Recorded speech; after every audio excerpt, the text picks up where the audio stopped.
Well, the birds are chirping and the schedule has been placed out. It is Mailbag Day with Bobby and C-Dubb. Did the NFL throw the Chicago Bears an alley-oop with this schedule? And you know we got to talk some smack. Somebody got a little bit of smoke for C-Dubb, just a little bit. We're going to talk about it, break it down, and have a little fun with it right after this. Chicago Bears Central, your number one place for all Chicago Bears news and content. What's going on, ladies and gentlemen? Welcome back to another episode of Chicago Bears Central, your number one spot for everything Chicago Bears. I'm Bobby. I'm with my dog, C-Dubb. If you tuned in with us today, hit the like button, subscribe to the channel, and hit that notification bell as well. C-Dubb. What The up? schedule was released. You was partaking in some WNBA stuff over there on Chi-Town Sports Central, as we always hold it down and make sure we getting out that information when it comes to the sports. So you didn't really get to give your take on this schedule. I looked at the schedule. I broke down the schedule a little bit. Did the NFL throw the Chicago Bears an alley-oop with this schedule, bro? When I look at this schedule, man, and you ask the question, did they throw the NFL throw the Chicago Bears an alley-oop? Yes, they threw it as an alley-oop. Absolutely. It couldn't be more perfectly drawn out and mapped out for this young Chicago Bears team. You start off and don't think that it's like a cupcake start of the season neither, but it's a less stressful start of the season, especially the Yes. first 11 games. You start off with Tennessee, then you got Houston, which I'm gonna say is the Generation Z game between CJ Stroud and Caleb Williams. I can't wait to that game. That's gonna be one of my favorite games to watch this season coming up.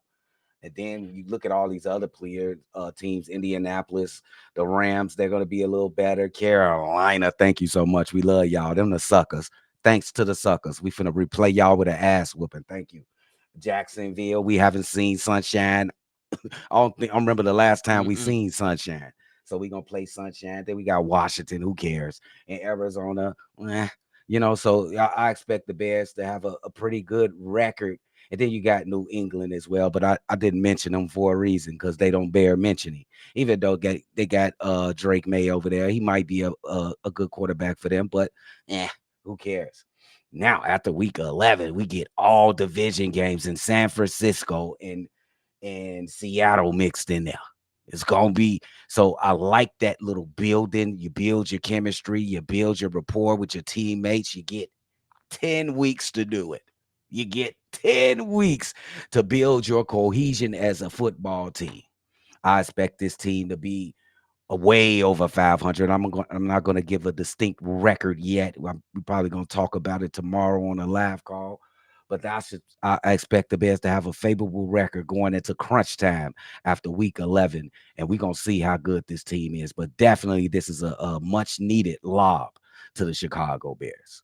Definitely. And I agree with it. I love the schedule. I think it's an absolutely alley-oop with no defenders in transition. Bro. the defenders in transitions come after Andre Drummond missed, the Bears get the ball, and then they still got an opportunity to get a poster towards the end of the season. I hope y'all caught the analogy. I hope I broke it down well for you, for my people that enjoy basketball as well. But C-Dubb, let's just say for the sake of discussion, the Chicago Bears are 7-2 or 6-3 after those first 9 games. Bro, it's very, very that's a goal that you can obtain with this schedule. Like, there's no gimmies in the NFL. The Bears will have to absolutely earn those wins. But I love this start of the schedule simply because you can ease your young quarterback on. I was tired of seeing Green Bay Bears in week 1 or week 2 on Sunday Night Football. I was tired of it. We kept getting smacked around. Let's keep it a buck. Yeah. But now you allow this team to make a few mistakes, start to build some chemistry, and hopefully, like you said, during crunch time, these guys can hit their stride and go against their division rivals and punch their ass right in the mouth. If that's what the Bears about, we gonna find out. Yeah, we will find out. Yeah, and I want to thank the NFL because I'm sure This wasn't just by way of chance. I think they trying to give the Chicago Bears a chance. I think this is on purpose from the NFL scheduling department, whoever does the scheduling. Like, For sure. we want to make sure that Caleb Williams has the best chance to succeed because it's all about the Facts. quarterback in the NFL. So I think this is very purposeful, and I appreciate that because we definitely need it. So it's a great schedule. I heard some lame stuff going on, but I ain't gonna name no names. Somebody crying about the Tennessee Titans first. Are you crazy? Who cares who's at first? As long as we see some football, how could you even? What is your logic, bro? You're tweaking. But one question before we get into these mailbags, real quick. Nick Wright said the Bears got a chance to win the NFC.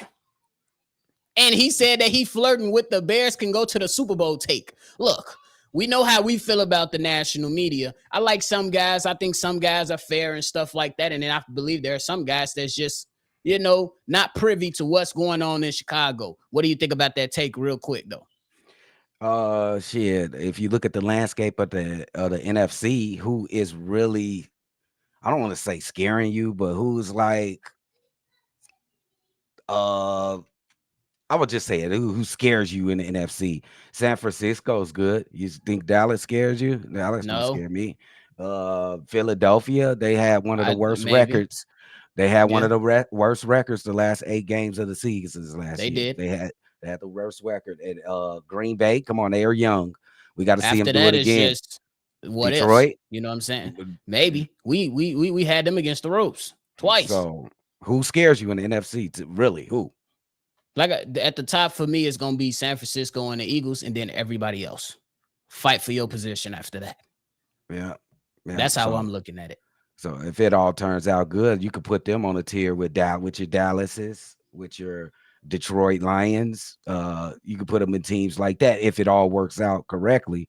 So they definitely had a talent to be one of the top teams in the NFC. I'll just get it like that. Talent wise, they got some. They upper tier NFC right now without playing. Facts. They just gotta put it on wax. And now it's time for us to put it on wax. Time to get into these mailbags, these voicemails for the mailbag. Hey, it ain't that many. Y'all ain't been calling. What's the word, man? What y'all doing? But hey, nonetheless, this first one is from Darius.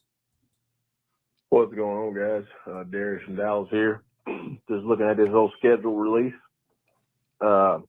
And good Lord, I'm glad the preseason schedule is not something we got to face in the regular season. Good Lord, we're just going to start us off with like top 10 teams right at the gate, I guess. But as far as the regular season, man, I do like that we're opening up against the Titans. They don't really have a pass rush. They got some interior guys, but they don't really have a pass rush.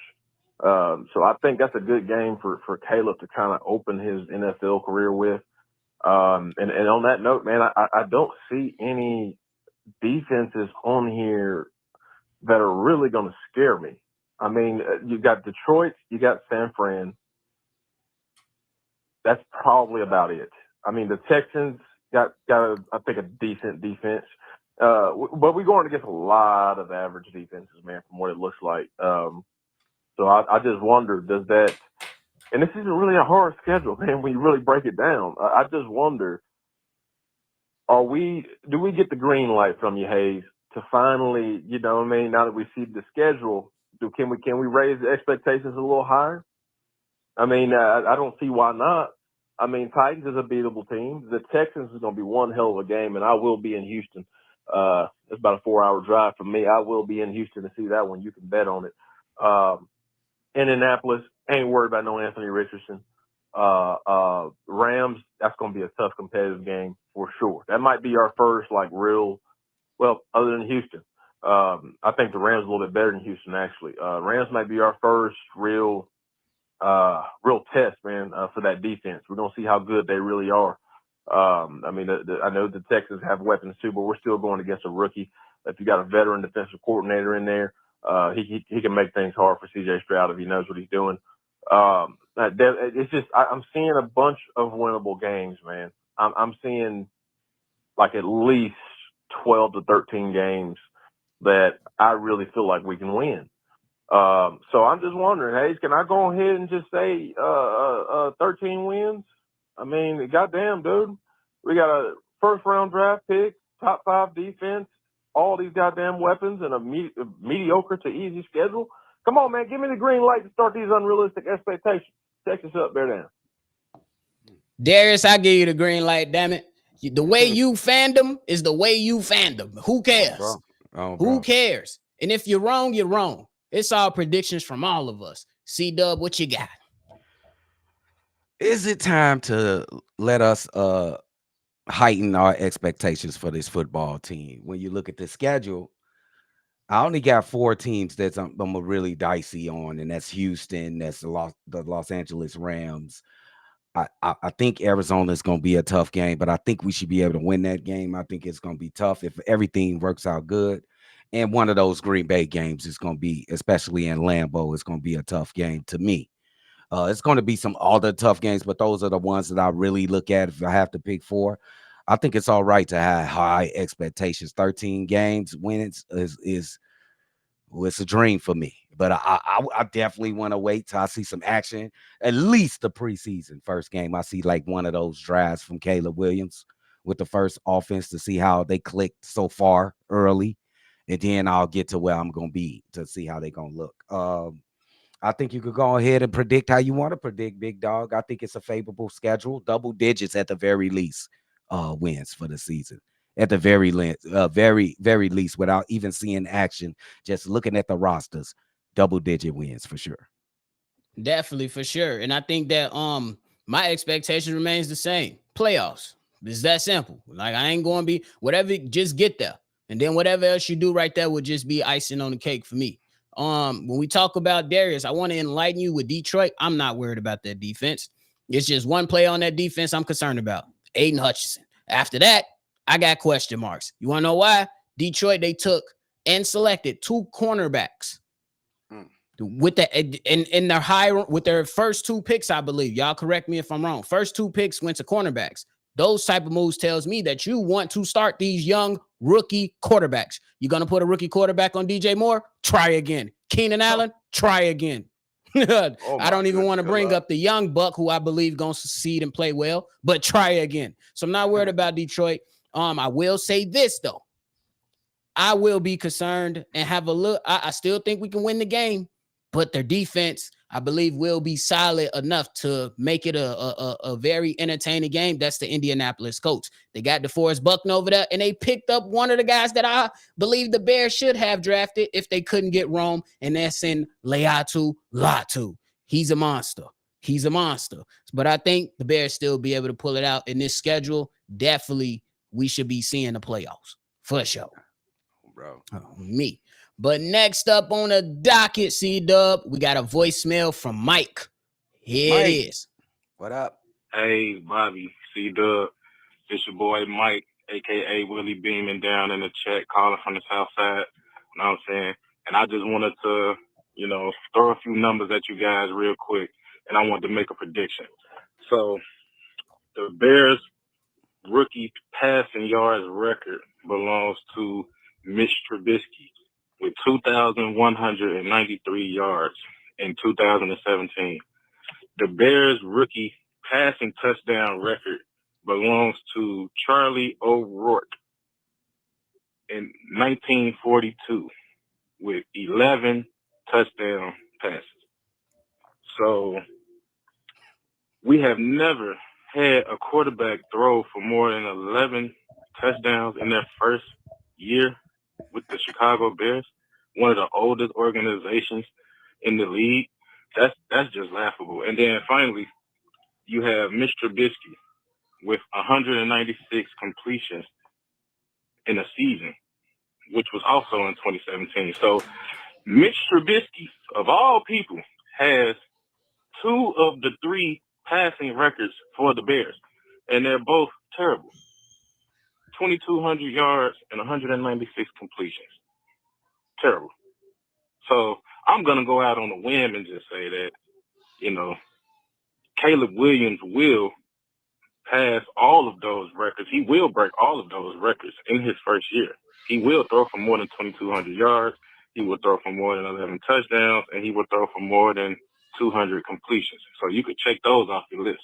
But you know what? I'm not going to stop there. I'm going to be bold. I believe in Caleb so much. I believe he will break another record, which would be 4,000 passing yards in the season. And he will be the first Bear to throw for 30 touchdowns in the season. And I believe it will all happen this year. So you guys let me know what you think about that. Let me know what you think about the numbers I threw at you. And Chicago up, Bear down. Sheesh. Shout out to Mike on that one. Now, that record for Mr. Trubisky with 2,193 yards, that's going to get smoked. The 11 touchdowns, that's going to get smoked. The 196 completion C-Dubb, that's going to get smoked. Geno Smith last year completed over 300 passes in Shane Waldron's offense. So that's going to get smoked. Now we're talking about setting rookie records and Bears records, 4K yards, 30 touchdowns. That's better than a CJ Stroud season last year. If Caleb Williams does that, we got to raise the bar again. I'm just going to keep it a buck. We got to raise the bar again. We like, bro, you can't give us all this. And then you can't bring us a plate of food and don't say, damn, bro, what you want to drink? And it better not be water. It better not be water. It better be some lemonade. It better be a Sprite. Give me a cherry Coke. Cherry Coke for the win. C-Dubb, what you got to say, bro? Hey man, this is very sad. You just put me in a bad place when you. Bro, I was shaking my head for a minute. But we have not had a great rookie since Al Capone was still in Chicago living, bro. Think about that, bro. That's crazy as hell, bro. That's last century for sure. Look, I don't think I'm jumping off a ledge. If it is a ledge, it is a curve. Caleb Williams will break all of those records, and he will come close to breaking the 30 touchdowns and 4,000 yards. I'm gonna go ahead and say do it. If he does that, that's rookie of the year for sure. Oh, of course. If he even if he get 3,500 yards, that's rookie. That's rookie of the year. Yeah. So you just put me in a sunken place reading off that shit you did, Willie Beamer. Shout out to Willie Beamer. That's how. Yeah. But yeah. He need to cure all. Could this guy come and cure all of our Chicago Bears fandom pain in 1 year? He could cure a little bit. I don't think he can cure it, but he can give it the medication that we need when it comes to the quarterback position, because he can erase all of that. Just all you hear is the national media. They didn't have a good quarterback since Sid Luckman. I don't even know who that is, bro. I don't even know who that is. What he look like, bro? What he look like? He got a beard. He got a bald head. What he look like? So we need this, bro. So Caleb, no pressure. We need you to save us, bro, from this. Hey, I ain't gonna lie though. This is a lot of interesting things that's been going on. And real quick, C-Dubb, you ain't gonna like this, but who gives a damn? It's okay. A few years ago, the Cubs won themselves a championship and broke their curse, and they have been better than the White Sox ever since. If Caleb Williams comes in, take his herbal medicine, do some meditation, go ahead, tap into the voodoo, do some ashwagandha, whatever the hell it's called, get his mind right. He can break the curse, bro. Yeah, hey, I ain't gonna look. We gotta call a spade, bro. The Packers, they didn't have quarterbacks for 30 years. Yeah, bro. Break the curse, Caleb. It's time to break the curse. They can't have this forever. Hey, bro. Let them know you're the number one in the NFC North. Let's go. 2 sub goals for Caleb Williams. Break this rookie curse little crap that we've been going on for 180 years, whatever the fuck it's been. And another one, could you beat Green Bay twice? I don't think you break the curse with Green Bay by beating them once. Ooh. Go beat them twice. I mean, but in 2018, Mr. Trubisky beat him twice. Wait. I think Aaron Rodgers was hurt like 1 or 2 of them. I don't give a damn. He beat him. Don't count. Matt Nagy screwed it up. He screwed it up. Listening to Brad Childress. Bro, what? Man, I ain't even gonna get into that story. Yeah. C-Dubb, we got one more on the docket. This is again from Darius. but he had a little smack to talk to C-Dubb. We're gonna let C-Dubb talk. But we gotta hear Darius first. Here it is. What's going on, man? Darius from Dallas. I forgot to call in the other day and pick on C-Dubb's ass. C-Dubb, how the hell you can't pronounce nothing right, man? Yeah, damn. And I'm talking about, it don't even be sounding like you trying, bro. You just be just saying whatever. Golly, how long it take you to get a doomsday right? C-Dubb, I know you. Listen, C-Dubb, listen. I know for a fact that you smarter than that. There ain't no way. A doomsday, bro, you added 3 extra syllables to his fucking name for no reason. Now we got the Amagaje kid, and you don't even want to try. You just say whatever. Fuck it. God damn, C-Dubb. Well, how many names you gonna mispronounce? I guess we can't have no Africans on the team because C-Dubb out of there if that's the case. But I was like, God damn, man, you ain't even trying 2 weeks in a row. C-Dubb, they've been on our team for 2 weeks, 3 weeks now. Golly, man, you got me thinking that you make your graham crackers fight each other. What's going on, C-Dubb? I know you can do better than that. I mean, I'm an East Texas boy, so my education ain't the highest at all, but I just got to give you shit, C-Dubb. I give Hayes shit. I got to get you too, goddamn it. But yeah, man, go get you one of them. What's that one? The Rosetta Stone. Yeah, man, get you a Rosetta Stone, and let's see if we can start from scratch with this, and get you back up right before week 1. Because goddamn it, C-Dubb, I ain't gonna sit up here and listen to you mispronounce all these goddamn names now. The hell with that. Now Hayes corrected you about 4 or 5 times on a doomsday since he's been drafted. Come on, C-Dubb, goddamn it.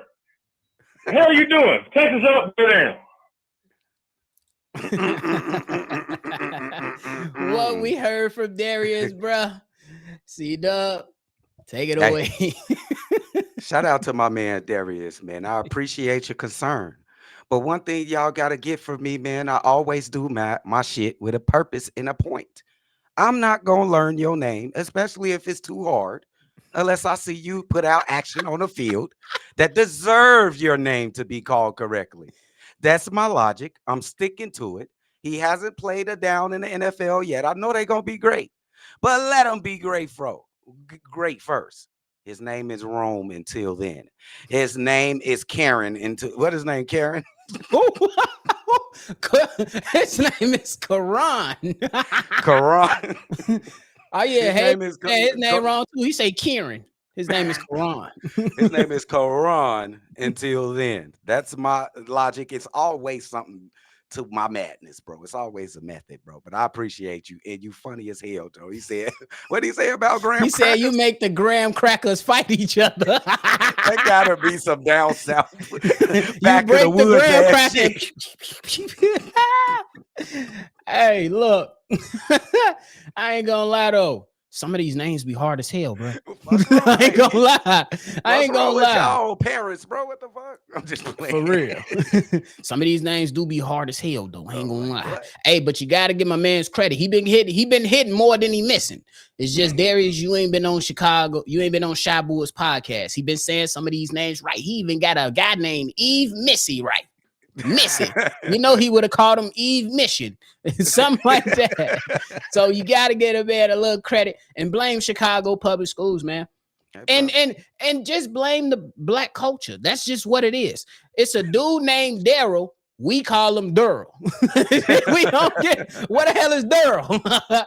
That's just how we talk. In Chicago, most of our people migrated from the South with broken English. My people on my daddy's side come from Mississippi. So a lot of the time I say goddamn for no reason. You know the goddamn. That's how we talk. You know what I'm saying? And my wife, she understand it all because she from Chicago too. That's just how we talk. C-Dubb, I tried to defend you. Hopefully that was good enough. But your ass do be saying some names. Your ass do be saying some names. Olenowick. The man name is Olenek. You get Olenowick. Did you see how that name looked when it's spelled out on a piece of paper? What the fuck is you talking I can't even spell it for you right now. I can't spell it for you right now. How you got all them Y's in your name? Boy, stop it. I think it's only one Y in his name. It's 2 Y's, Alinowick.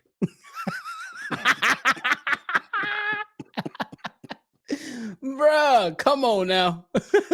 Hey, once they deserve, did I get them at mid-season? All the players, did I get them at the end of the season? They was decent. I was good, nephew, at the end of the season. It ain't really nobody that I had messed up at the end of the season except the punters or something, like the kickers. But that's on purpose, bro. My boy said that's on purpose. Foots in the chat for C-Dubb. Judge your ass. Don't you start. And we got this new punter, nephew. That's crazy, bro. And that's all people been They trying to call about him the crocodile punter. I like Legatron. Legatron sounds Are we better. really doing this shit, man? Could we call his ass the punter? Go punt that motherfucker. Hey, that sounds like a title movie, bro. You had the mechanic with Jason Statham, one of my favorite actors, by the way. His ass, he had the mechanic, and then see Tory Taylor gonna get the punter. That's it, bro. His own movie coming to you soon. The punter. Yeah, well, y'all act like he finna be throwing touchdowns and scoring touchdowns. He gonna punt the ball, y'all. He gonna punt. That's it. That's all. All right, man. What you got left for the people? Hey, man, we get closer and closer. August 1st, first game, nephew. Hall of Fame game. Hall of Fame game, I believe. Yeah, bro, that's like a month and a half away. I can't wait, bro. I cannot wait. Wait, 2 months. 2 months. We ain't in June yet. 2 months and a half away. Oh, so let's go, man. It's getting exciting and exciting. More exciting and more exciting, y'all. Let's go. Let's go. But thank y'all so much for tuning in to another episode of Chicago Bears Central, the Mailbag episode. Call in, leave your take, and you will be played over the airways right here on the number one spot for Chicago Bears. That number is 773-242-9336. Hit the like button, subscribe to the channel on your way out, tune in, and you already know Bear Down. And the way we end every episode is Chi-Town up and Bear down. And shout out to Barry. I heard you on yesterday's mailbag. Welcome back, my brother and your sister. Barry! Catch you on the next one for sure, ladies and gentlemen. This has been a presentation of the Break Media.